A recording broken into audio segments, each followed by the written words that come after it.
A bit of preparation was needed before I could fit the motherboard. Now there's a little, there we go, we can see it. So we have a key there, so ATX, micro ATX and mini ATX. We want to fit in the screws, which are the motherboard standoff screw. Okay, and it's marked on the board, so we've got one here, there, there, there, there, there, there, there. With the exception of that one, that's already attached into the case and slightly different. So just put it wherever there's an A.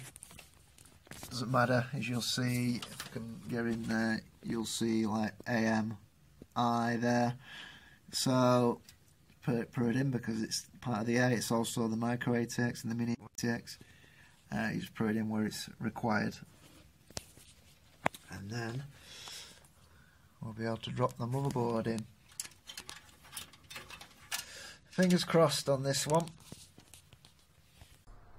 Just before you fit the motherboard, you want to install the backplate which came with the motherboard. Very simple, all you have to do is just click it into place. Right, we have a backplate, which is that shape, and you can adjust that. So you want to push it in on all corners, so it's closer in, and then just line it up with the holes on the motherboard, just to avoid the flash, like so, and drop it in, which I'm not going to do single-handed because I could be doing it the wrong way, so make sure it lines up, which will be that way. Connect it in. At the time of recording I used the wrong screw, but make sure you use the larger LGA 2010 screw, otherwise when you come to fit it to the motherboard you'll find out that it's just not going to connect the heatsink on. What you're doing is you're screwing it into the back plate, and there's only one way it can go in, it's that side, and it's this, and you'll be screwing it in from on top where the processor is. And as you can see, I've already put the 3 in, so I just need to put that one in there, and the job will be a good one. I've got the motherboard resting inside the case now. You just have to be careful when you're popping it in that you're not going to scratch the underneath, especially with that part there, what pops out, and it's a good thing for a guide. So you just line up the screws, and yeah, you just want to probably use this. So as you put the motherboard in, align this part as best as you can. Well, keep in mind in here, and then just try and line up with whatever screws you can. If you've got good lighting, it'll be helpful.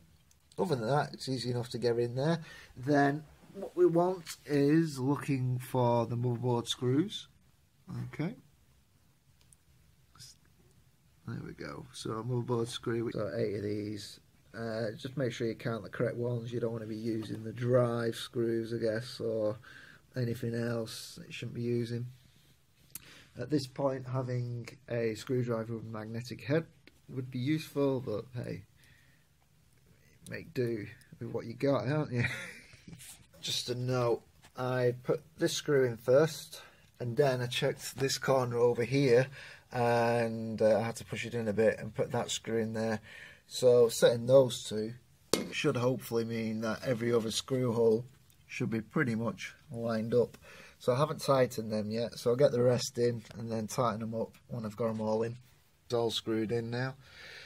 Didn't have a problem with this screw just up there where there's a bit of metal inside the screw head, so it hadn't been fully made, which I guess if I was using screws every day, I'd probably be more used to. But yeah, first time I've come across it where I couldn't get the screwdriver head into the screw. So yeah, just watch out for that. And down in this corner, get it so the light's not shining too much on it. So the screw down there, that was a bit fiddly, So you definitely got a magnetic screwdriver, then that'll be a piece of cake for you. Just noticed lots of scratches all over that. Not very professional, is it?